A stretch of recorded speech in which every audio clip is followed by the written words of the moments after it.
Magandang umaga po mga kaibigan. Si Bishop Chito Tagli po ito ng Diocese ng Imus, Cavite. Tayong magkape at pandasal.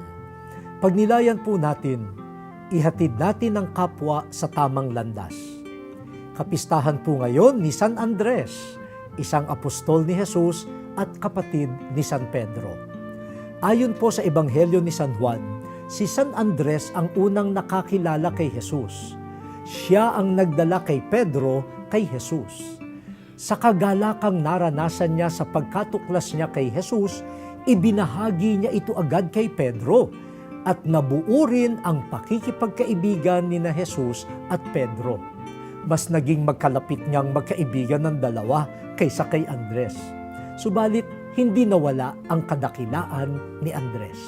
Lahat po tayo ay inaanyayahang maging tagaakay ng ating kapwa patungo sa makadiyos, makatao, makabuhay, makabayan, at makakalikasang daan. Nakakalungkot na tayo ang umaakay sa iba tungo sa maling ugali, bisyo at kalokohan. Kung minsan nga, kamag-anak at kaibigan pa ang nagdadala sa kapwa tungo sa mga krimen. Hindi na ho pag-akay iyon. Paglilinlang at pagliligaw ang tawag doon. Hindi tayo nilalang para ipahamak ang kapwa. Narito tayo upang gabayan sila tungo sa kabutihan.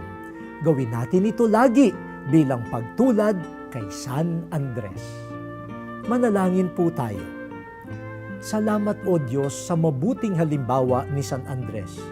Tulad niya, maihatid nawa namin ang aming kapwa sa tamang landas. Amen.